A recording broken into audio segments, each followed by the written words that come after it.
All right, Byron, thank you. 7:33 right now. The city is bracing for this afternoon's solar eclipse, which is a once-in-a-lifetime event while still recovering from Friday's historic earthquake. We had an earthquake, there was an eclipse, there was hail over the weekend. What's going on?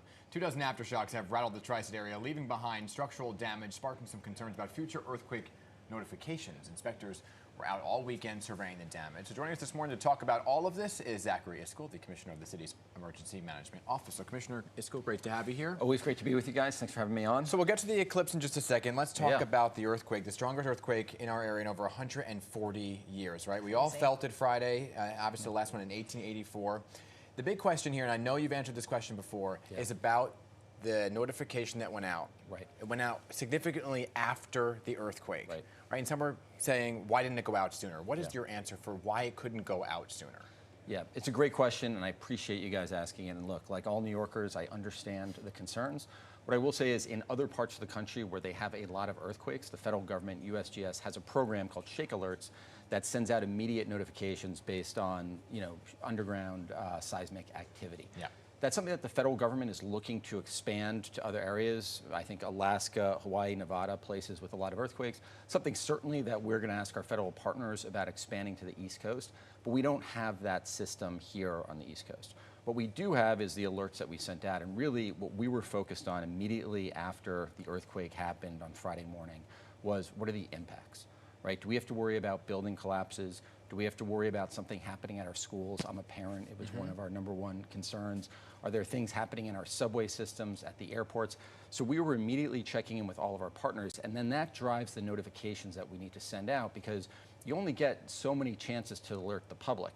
It turns out we were fortunate, and really the most important thing we needed to provide to folks was the guidance of what to do in an earthquake, getting under a desk, not going outside. Right, but that came after, right? So why not in the moment after the earthquake hits? We went on the air right away.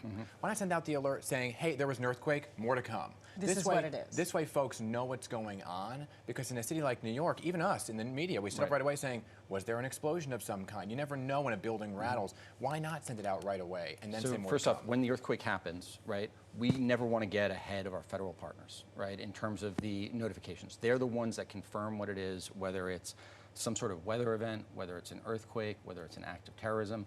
Then the earthquake happened at about 10:24.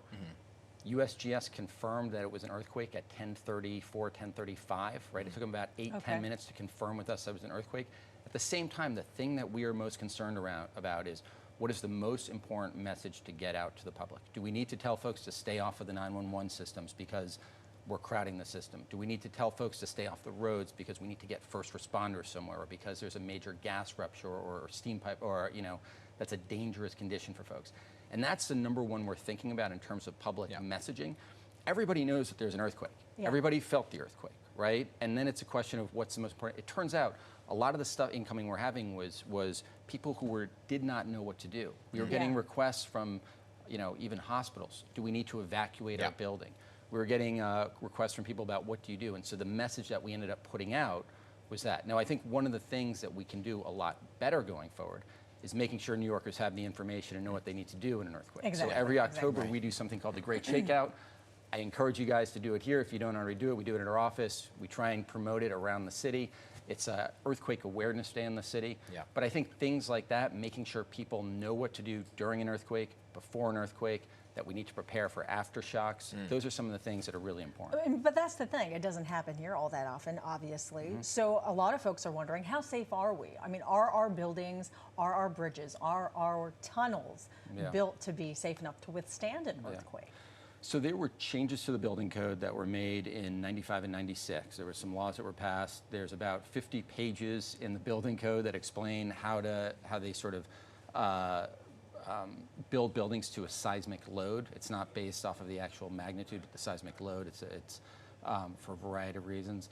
So there was a lot of changes that were made to how we build.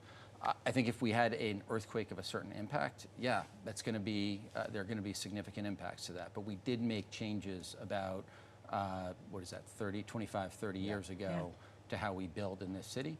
There's also a lot of things we do in terms of how we manage these types of events, and that's something else that we're thinking about, right? The broader impacts. I want to talk about the eclipse, but real quick on the last thing on the earthquake, any major issues to report now that you kind of had and I'll say a huge thank you to our teams from Department of Buildings. They've been out, they've been taking 311 calls, they've been going out, inspecting buildings. So far, nothing major. Okay. We had drone teams out there inspecting bridges, tunnels, doing additional surveys of all of our infrastructure. We've been in close contact with Con Ed and all of those partners as well.